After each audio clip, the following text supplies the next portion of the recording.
नमस्कार। आज हम असम में जो बाढ़ की स्थिति बनी हुई है उस पर थोड़ी गहराई से बात करेंगे।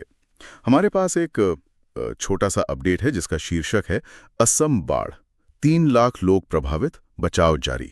हम्म।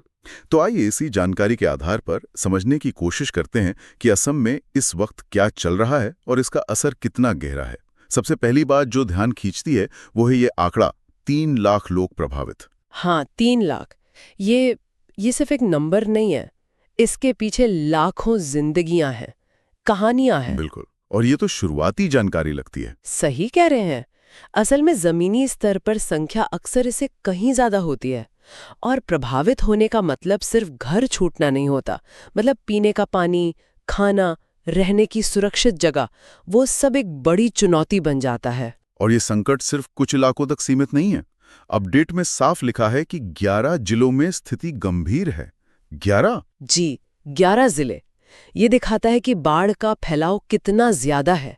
ये कोई एक जगह की लोकलाइज्ड बाढ़ नहीं है। बड़े इलाके में एक साथ पहुंचना, मदद पहुंचाना, ये अपने आप में एक बहुत बड़ा ऑपरेशन बन जाता है। खासकर जब रास्ते बंद हो, संपर्क टूट गया हो। हाँ, वही। सड़कें, पुल बह जाते हैं, मोबाइल नेटवर्क काम नहीं करते, तो चुनौतियां कई गुना बढ़ जाती हैं। इसी से जुड़ी अगली बात है, एनडीआरएफ की टीम लगातार बचाव का काम कर रही है। जाहिर है उनकी भूमिका बहुत अहम है। निश्चित रूप से एनडीआरएफ का होना बहुत जरूरी है। वो प्रशिक्षित होते हैं, उनके पास साधन होते हैं, लेकिन वही बात, 11 जिलों में फैले संकट को देखते हुए क्या उनकी मौजूदगी काफी है, या यूं कहें कि उन पर दबाव कितना ज्यादा होगा? दबाव तो यकीनन बहुत ज्यादा होगा। लगातार बचाव जारी, ये वाक्य अपने आप में बता रहा है कि स्थिति अभी भी नाजुक है। मतलब अभी भी लोग फंसे हो सकते हैं, उन तक पहुंचना बाकी हो सकता है। हाँ, ये दिखाता है कि काम अभी चल रहा है, पूरा नहीं हुआ है। जी, और ये बचाव कार्य भी आसान नहीं होते।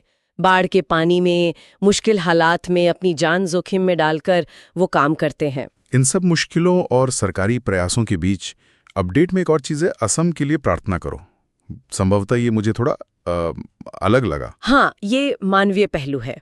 ये दिखाता है कि ये सिर्फ एक प्रशासनिक चुनौती नहीं है, ये एक मानवीय त्रासदी है। मतलब ये सिर्फ आंकड़े नहीं है, लोग हैं, उनकी तकलीफ है। बिल्कुल। और ऐसी अपीलें वो एक तरह से दिखाती हैं कि लोग एक दूसरे का दर्द महसूस कर रहे हैं। एक सामूहिक सहानुभूति है, एकजुटता की भावना है।